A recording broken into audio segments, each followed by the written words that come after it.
ਰਹਿਵੇ ਕਾਜ਼ੀ ਦਿਲ ਨਹੀਂ ਹੋ ਰਾਜ਼ੀ, ਗੱਲਾਂ ਹੋਈਆਂ ਨਾ ਹੋਣ ਵਾਲੀਆਂ। ਪਹਿਲੇ ਸੈਸ਼ਨ 'ਚ ਤੇ ਇੱਕ ਦਿਨ ਤੈਨੂੰ ਸੁਪਨਾ ਥੀਸਣ ਗਲੀਆਂ ਬਾਬਲ ਵਾਲੀਆਂ। ਸਾਨੂੰ ਆਪਣੇ ਆਪ ਦਾ ਕਦੋਂ ਚੇਤਾ ਆਵੇ, ਅਸੀਂ ਕਦੋਂ ਸੋਚਣ ਲੱਗੀਏ ਆਪਣੇ ਮਾਪਿਆਂ ਦੀਆਂ ਗਲੀਆਂ। ਪਰ ਮੈਂ ਆਪਣੀਆਂ ਮਾਂ ਦੀਆਂ ਅੱਖਾਂ 'ਚ ਉਹਦੀਆਂ ਗਲੀਆਂ ਵੇਖੀਆਂ ਨੇ, ਆਪਣੇ ਬਾਪ ਦੀਆਂ ਅੱਖਾਂ 'ਚ, ਜਿਹੜੇ ਅੱਜ ਵੀ ਕਹਿੰਦੇ ਨੇ ਕਿ ਸਾਨੂੰ ਇੱਥੇ ਨਾ ਦੱਬਿਓ, ਉੱਥੇ ਦਫਨਾ ਕੇ ਆਇਓ। ਇਹ ਜਿਹੜਾ ਦੁੱਖ ਹੈ, ਮੈਂ ਆਪਣੀ ਮਾਂ ਦੀ ਇੱਕ ਸਹੇਲੀ ਵੀ ਹਾਂ।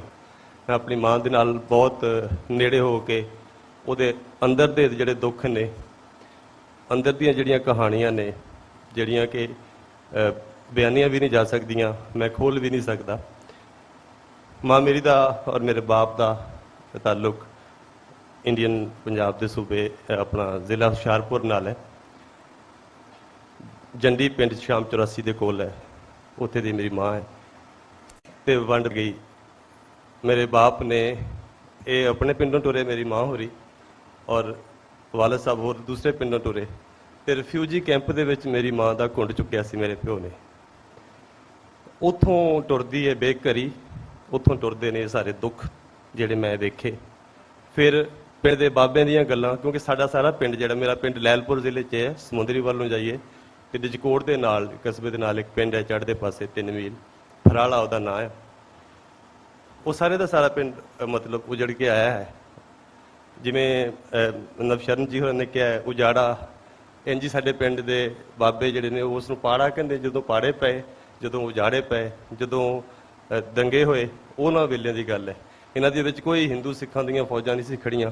ਇਹਦੇ ਪਿੱਛੇ ਕਿਹੜੀਆਂ ਸਾਜ਼ਿਸ਼ਾਂ ਨੇ, ਇਹਦਾ ਜ਼ਿੰਮੇਦਾਰ ਕੌਣ ਹੈ, ਇਹ ਸਾਰੀ ਕਹਾਣੀ ਦਾ, ਇਹ ਸਾਰੇ ਦੁਖਾਂਤ ਦਾ, ਦੁਨੀਆ ਦੀ ਸਭ ਤੋਂ ਵੱਡੀ ਹਿਜਰਤ, ਦੁਨੀਆ ਦਾ ਸਭ ਤੋਂ ਵੱਡਾ ਕਤਲੋ ਗਾਰਤ।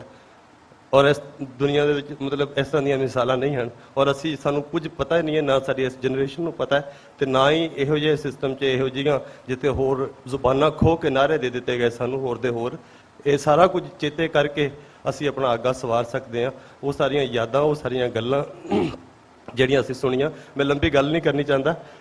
ਨਜ਼ਮ ਜਿਹੜੀ ਹੈ ਉਹ ਕਿਵੇਂ ਫੁੱਟਦੀ ਹੈ ਉਹ ਮੈਂ ਤੁਹਾਨੂੰ ਦੱਸਣਾ। ਸਾਡੇ ਪਿੰਡ ਬਾਬਿਆਂ ਦੀ ਇੱਕ ਢਾਣੀ ਹੈ ਜਿਹੜੀ ਕਿੱਕਰਾਂ ਹੇਠਾਂ ਪੈਂਦੀ ਹੈ, ਪਿੰਡ ਦੀ ਚੜ੍ਹਦੀ ਬਾਈ ਤੇ ਸਾਡਾ ਘਰ ਹੈ। ਤੇ ਇੱਕ ਬਾਬਾ ਬੜਾ ਕੱਬਾ ਜਿਹਾ, ਸਖਤ ਜਿਹੇ ਬਾਬੇ ਹੁੰਦੇ ਨੇ, ਜਿਵੇਂ ਅਲੀਆ ਵਲੀਆ ਦੋ ਭਰਾ ਸਨ। ਤੇ ਉਹ ਹਰ ਵੇਲੇ ਤਰਾਈ ਰੱਖਣਾ, ਜਿਵੇਂ ਅੰਦਰ ਕੋਈ ਗੰਢ ਵੱਜੀ ਹੈ, ਜਿਵੇਂ ਕੋਈ ਸਿੱਧਾ ਜਿਹਾ। ਕੁਝ ਬਾਬੇ ਐਵੇਂ ਮਤਲਬ ਸਖਤ ਬਾਬੇ ਹੁੰਦੇ ਨੇ। ਉਸ ਬਾਬੇ ਕੋਲ ਅਸੀਂ ਬੜਾ ਡਰਦੇ ਸੀ ਕਿ ਇਸ ਬਾਬੇ ਕੋਲ ਅਗਰ ਮੈਂ ਹੱਥੇ ਅਸੀਂ ਹਵੇਲੀ ਜਾਣਾ ਤੇ ਵਲਾ ਕੇ ਖੇਤਾਂ ਦੇ ਵਿੱਚ ਦੀ ਅਕੜਿਆਂ ਦੇ ਉੱਤੋਂ ਦੀ ਹੋ ਕੇ ਆਪਣੇ ਪੱਠਿਆਂ ਡੰਗਰਾਂ ਨੂੰ ਪੱਠੇ ਪਾਣ ਜਾਣਾ। ਤੇ ਉਸ ਬਾਬੇ ਦੇ ਮੱਥੇ ਨਹੀਂ ਲੱਗਣਾ ਕਿ ਜਦੋਂ ਵੀ ਬੋਲਣਾ ਇਹਨੇ ਪੁੱਠਾ ਹੀ ਬੋਲਣਾ, ਇਹਨੇ ਲੜ ਪੈਣਾ, ਇਹਨੇ ਡੰਗੋਰੀ ਖਿੱਚ ਕੇ ਮਾਰ ਦੇਣੀ ਹੈ। ਇਹ ਬੜਾ ਹੀ ਸਖਤ ਬਾਬਾ ਹੈ। ਉਹਦੇ ਕੋਲ ਅਸੀਂ ਸਾਰੇ ਬੁਲਾਉਂਦੇ ਸਾਂ। ਪਰ ਇੱਕ ਸਿਆਲਾਂ ਦੀ ਰਾਤ, ਸਰਦੀਆਂ ਦੀ ਇੱਕ ਰਾਤ ਹੈ, ਸ਼ਾਮ ਦਾ ਟਾਈਮ ਹੈ। ਅੰਮਾ ਨੇ ਮੈਨੂੰ ਕਿਹਾ ਕਿ ਤੂੰ ਡੰਗਰ ਬੰਨਿਆ ਅੰਦਰ। ਤੇ ਮੈਂ ਗਿਆ ਤੇ ਇੱਕ ਹਵੇਲੀ ਸਾਡੀ, ਉਹਦੇ ਵਿੱਚ 4 ਇਹ ਬਾਬੇ ਬੈਠੇ ਨੇ ਤੇ ਇਹ ਬਾਬਾ ਰੋ ਰਿਹਾ। ਮੇਰੇ ਲਈ ਇੱਕ ਬਹੁਤ ਹੈਰਾਨੀ ਵਾਲੀ ਗੱਲ ਸੀ ਕਿ ਪੱਥਰ ਰੋਣ, ਪਹਾੜ ਰੋਣ, ਇਹ ਬਾਬਾ ਕਿਉਂ ਰੋਵੇ, ਇਹ ਬਾਬਾ ਕਿਉਂ ਰੋਵੇ। ਤੇ ਉਹ ਬਾਬੇ ਦੇ ਜੋ ਕੁਝ ਲਫ਼ਜ਼ ਸਨ, ਜੋ ਬੋਲ ਰਹੇ ਸੀ, ਉਹ ਇੱਕ ਕਵਿਤਾ ਵਾਂਗੂ, ਨਜ਼ਮ ਵਾਂਗੂ ਸੀ। ਇਹ ਮੈਂ ਨਜ਼ਮ ਅਗਰ ਕਦੀ ਕਿਸੇ ਮੁਸ਼ਾਇਰੇ 'ਚ ਸੁਣਾਉਂਦਾ ਤੇ ਮੈਂ ਯਕੀਨਨ ਇਹਦੀ ਕਹਾਣੀ, ਇਹਦੀ ਤਮਹੀਦ, ਇਹ ਨਜ਼ਮ ਕਿਵੇਂ ਟੁਰੀ ਹੈ, ਕਿਉਂਕਿ ਇਹਦਾ ਵੰਡ ਦੇ ਨਾਲ ਬਹੁਤ ਸਿੱਧਾ ਤਾਲੁਕ ਹੈ। ਗੋ ਇਹ ਸਾਰੀ ਉਸ ਤੋਂ ਬਾਅਦ ਜੋ ਸਾਡੇ ਮਾਂ-ਬਾਪ ਨੇ ਵੇਖੀ ਇੱਥੇ ਦੀ ਜ਼ਿੰਦਗੀ, ਇੱਥੇ ਜੋ ਉਹਨਾਂ ਨਾਲ ਬੀਤਿਆ, ਉਹਦਾ ਸਾਰਾ ਬਿਆਨ ਇਸ ਨਜ਼ਮ 'ਚ ਹੈ। ਪਰ ਉਹ ਬਾਬਾ ਆਪਣੇ ਯਾਰ ਨੂੰ ਪੇ ਯਾਦ ਕਰਦਾ ਹੈ ਤੇ ਵਿੱਚੋਂ ਰੋ ਰਿਹਾ ਹੈ ਔਰ ਬੁਸਕ ਰਿਹਾ। ਉਸ ਤੋਂ 2-3 ਦਿਨ ਬਾਅਦ ਉਹ ਬਾਬਾ ਮਰ ਗਿਆ। ਔਰ ਇਹ ਕਿਸ ਤਰ੍ਹਾਂ ਦੀ ਸੂਰਤ ਸੀ, ਸਾਡੀ ਸਾਰੀ ਪੜ੍ਹਾਈ ਲਿਖਾਈ ਸਾਨੂੰ ਕੀ ਦੱਸਿਆ ਗਿਆ, ਬਾਬੇ ਦੇ ਮੂੰਹ ਜੋ ਬੋਲ ਨਿਕਲਦੇ ਨੇ, ਉਹ ਕਹਿੰਦਾ ਹੈ, ਉਹ ਸੰਤਿਆ ਉਹ ਤੂੰ ਆਂਦਾ ਸੈ ਜਿਉਣ ਮਰਨ ਇਕੱਠਿਆਂ। ਉਹਨਾਂ ਵਿੱਚ ਗਾਲਾਂ ਵੀ ਕੱਢੀਆਂ ਕੁਝ, ਜਿਹੜੇ ਕਿ ਮੈਂ ਨਹੀਂ ਬੋਲ ਸਕਦਾ। ਓਏ ਵੰਡੀਆਂ ਪਾ ਦਿੱਤੀਆਂ ਸੂ, ਵਾੜਾਂ ਲਾ ਦਿੱਤੀਆਂ ਸੂ, ਹੁਣ ਮੇਲ ਕਿੱਥੇ, ਆਂਦਾ ਸੈ ਜਿਉਣ ਮਰਨ ਇਕੱਠਿਆਂ। ਤੂੰ ਜਲੰਧਰ ਅਸੀਂ ਫਰਾਲੇ, ਹੁਣ ਮੇਲ ਕਿੱਥੇ। ਵਾੜਾਂ ਦੀਆਂ ਹੋਰ ਗੱਲਾਂ ਮੈਂ ਉਹ ਨਹੀਂ ਬਿਆਨ ਕਰਨਾ ਚਾਹੁੰਦਾ। ਲੇਕਿਨ ਇਹ ਕਿ ਮੈਂ ਇੱਕ ਨਜ਼ਮ ਦੀ ਜੋ ਸੂਰਤ ਸੀ, ਉਹ ਮੈਂ 9ਵੀਂ 10ਵੀਂ 'ਚ ਪੜ੍ਹਦਾ ਸੀ, ਉਸ ਵੇਲੇ ਟੁਰੀ ਹੈ। ਇਹ ਪਤਾ ਨਹੀਂ ਕਦੋਂ ਤੱਕ ਚੱਲਦੀ ਹੈ, ਪਰ ਜਿੰਨੀ ਹੈ ਮੈਂ ਤੁਹਾਨੂੰ ਸੁਣਾਉਣਾ। ਪਾਕਿਸਤਾਨ ਦੀ ਵਾਰ। ਸਾਡੇ ਬਾਬੇ ਲੀਕਾਂ ਚੁੰਮੀਆਂ, ਸਾਨੂੰ ਮੱਤ ਕੀ ਆਉਣੀ। ਸਾਡੇ ਬਾਬੇ ਲੀਕਾਂ ਚੁੰਮੀਆਂ ਸਾਨੂੰ ਮੱਤ ਕੀ ਆਉਣੀ, ਤੇ ਅੰਗ ਲਮਕਣ ਨੰਗੀ ਤਾਰ ਤੇ ਵਿੱਚ ਰੱਤ ਕੀ ਆਉਣੀ। ਅੰਗ ਲਮਕਣ ਨੰਗੀ ਤਾਰ ਤੇ ਵਿੱਚ ਰੱਤ ਕੀ ਆਉਣੀ। ਉਹ ਅਸੀਂ ਝੂਠੋ ਝੂਠੀ ਖੇਡ ਕੇ ਇੱਕ ਸੱਚ ਬਣਾਇਆ। ਅਸੀਂ ਝੂਠੋ ਝੂਠੀ ਖੇਡ ਕੇ ਇੱਕ ਸੱਚ ਬਣਾਇਆ। ਫਿਰ ਉਸ ਨੂੰ ਧਰਮੀ ਲਹਿਰ ਦਾ ਇੱਕ ਤੜਕਾ ਲਾਇਆ।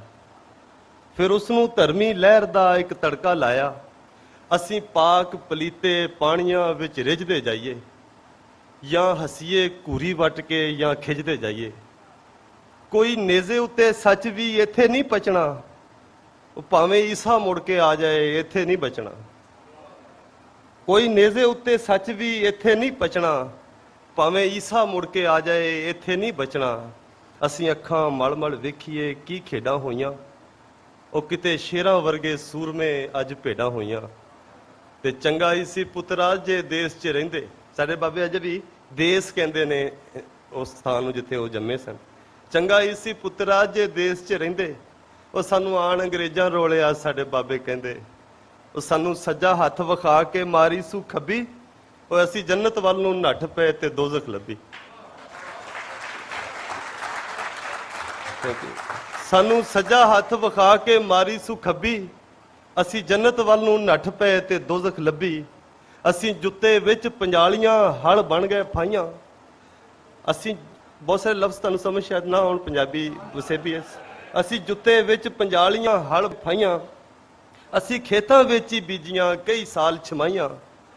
ਅਸੀਂ ਵਿਲ ਕੇ ਰੋਏ ਭੁੱਖ ਤੋਂ ਸਾਹ ਟੁੱਟਣ ਲੱਗ ਪਏ, ਫਿਰ ਲੱਤਾਂ ਕੱਢੀਆਂ ਚੌਧਰੀ ਅਸੀਂ ਕੁੱਟਣ ਲੱਗ ਪਏ। ਅਸੀਂ ਵਿਲ ਕੇ ਰੋਏ ਭੁੱਖ ਤੋਂ ਸਾਹ ਟੁੱਟਣ ਲੱਗ ਪਏ, ਫਿਰ ਲੱਤਾਂ ਕੱਢੀਆਂ ਚੌਧਰੀ ਅਸੀਂ ਕੁੱਟਣ ਲੱਗ ਪਏ। ਨਹੀਂ ਖਾਣ ਪੀਣ ਨੂੰ ਲੱਭਦਾ ਸਾਡੇ ਘਰ 'ਚ ਸਾਇਆ, ਨਹੀਂ ਖਾਣ ਪੀਣ ਨੂੰ ਲੱਭਦਾ ਸਾਡੇ ਘਰ 'ਚ ਸਾਇਆ। ਆਖੇ ਬੋਤਲ ਚੋਂ ਨਹੀਂ ਪੀਵਣਾ ਇਹ ਦਮ ਕਰਵਾਇਆ। ਅਸੀਂ ਛਿਟੀ ਚਰਾਵਣ ਲੈ ਗਏ ਕਿੰਜ ਬੂਹਾ ਨਿਕਲੇ। ਅਸੀਂ ਛਿਟੀ ਚਰਾਵਣ ਲੈ ਗਏ ਕਿੰਜ ਬੂਹਾ ਨਿਕਲੇ। ਜਿਉਂ ਬੀਨ ਵਜਾਈਏ ਰੁੱਡ ਤੇ ਤਾਂ ਚੂਹਾ ਨਿਕਲੇ। ਤੇ ਗਏ ਵੱਡੇ ਬਾਹਰ ਵਲੈਤ ਚੋਂ ਸ਼ਾਹੂਕਾਰ ਲਿਆਏ। ਉਹ ਸਾਡੀ ਖੜੀ ਕਪਾਹ ਨੂੰ ਵੇਚਿਆ ਅਸੀਂ ਮੰਗ ਕੇ ਪਾਏ। ਗਏ ਵੱਡੇ ਥੈਂਕ ਯੂ ਗਏ ਵੱਡੇ ਬਾਹਰ ਵਲੈਤ ਚੋਂ ਸ਼ਾਹੂਕਾਰ ਲਿਆਏ। ਉਹ ਸਾਡੀ ਖੜੀ ਕਪਾਹ ਨੂੰ ਵੇਚਿਆ ਅਸੀਂ ਮੰਗ ਕੇ ਪਾਏ। ਤੇ ਜਦ ਸ਼ੀਸ਼ੇ ਮੋਰੇ ਆ ਗਏ ਬਣ ਅਫਲਾਤੂਨੀ, ਤਦ ਸ਼ਕਲਾਂ ਦਿਸੀਆਂ ਕਾਲੀਆਂ ਹੱਥ ਖੂਨੋ ਖੂਨੀ। ਅਸੀਂ ਖੜੇ ਖਲੋਤੇ ਕੰਬ ਗਏ ਪਰਛਾਵੇਂ ਬਦਲੇ। ਉਹ ਸਾਡੇ ਆਪਣੀਆਂ ਪਟਵਾਰੀਆਂ ਸਾਡੇ ਨਵੇਂ ਬਦਲੇ। ਅਸੀਂ ਖੜੇ ਖਲੋਤੇ ਕੰਬ ਗਏ ਪਰਛਾਵੇਂ ਬਦਲੇ। ਉਹ ਸਾਡੇ ਆਪਣੀਆਂ ਪਟਵਾਰੀਆਂ ਸਾਡੇ ਨਾਵੇਂ ਬਦਲੇ। ਉਹ ਸਾਨੂੰ ਸੁਰਤ ਨਾ ਆਈ ਹੋਵਦੇ ਕਿੰਜ ਘਾਟੇ ਵਾਧੇ। ਅਸੀਂ ਬਾਂਦਰ ਕਿੱਲਾ ਖੇਡਿਆ ਤੇ ਛਿੱਤਰ ਖਾਦੇ।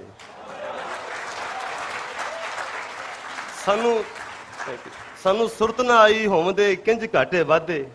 ਅਸੀਂ ਬਾਂਦਰ ਕਿੱਲਾ ਖੇਡਿਆ ਤੇ ਛਿੱਤਰ ਖਾਦੇ। ਉਹ ਸਾਨੂੰ ਟੁੱਕ ਦਾ ਫਾਹਾ ਲੈ ਗਿਆ ਸੀ ਮਿੱਲਾਂ ਵੱਲੇ। ਸਾਨੂੰ ਟੁੱਕ ਦਾ ਫਾਹਾ ਲੈ ਗਿਆ ਸੀ ਮਿੱਲਾਂ ਵੱਲੇ। ਉਹ ਮਾਲਕ ਜੁੜ ਕੇ ਬਹਿ ਗਏ ਅਸੀਂ ਲੱਖਾਂ ਕੱਲੇ। ਦੋ ਮਾਲਕ ਜੁੜ ਕੇ ਬਹਿ ਗਏ ਅਸੀਂ ਲੱਖਾਂ ਕੱਲੇ। ਉਹ ਸਾਡਾ ਗੰਨਾ ਮਿੱਲ ਨੇ ਪੀੜਿਆ ਰੋ ਰੱਤੀ ਨਿਕਲੀ। ਉੱਤੇ ਉਸ ਰੱਤ ਚੋਂ ਪੱਗਾਂ ਵਾਲੀ ਪੱਤੀ ਨਿਕਲੀ। ਸਾਡਾ ਗੰਨਾ ਮਿੱਲ ਨੇ ਪੀੜਿਆ ਰੋ ਰੱਤੀ ਨਿਕਲੀ। ਤੇ ਉਸ ਰੱਤ ਚੋਂ ਪੱਗਾਂ ਵਾਲਿਆਂ ਦੀ ਪੱਤੀ ਨਿਕਲੀ। ਤੇ ਅਸੀਂ ਮੀਂਹ ਤੋਂ ਕਣਕਾਂ ਸਾਂਭੀਆਂ ਸਾਨੂੰ ਚੌਧਰ ਪੈ ਗਈ। ਉਹ ਸਾਡਾ ਮਿੱਟੀ ਵਿੱਚ ਮੂੰਹ ਤੁੰਨ ਕੇ ਸਾਡੇ ਸਿਰ ਤੇ ਬਹਿ ਗਈ। ਉਹ ਕੀ ਦੱਸਾਂ ਸਾਹ ਦੀ ਮੰਡੀਏ ਕਿੰਜ ਮੰਦਾ ਹੁੰਦਾ। ਮੈਂ ਰੱਬ ਨਾਲ ਦੁੱਖੜੇ ਫੋਲਦਾ ਜੇ ਬੰਦਾ ਹੁੰਦਾ।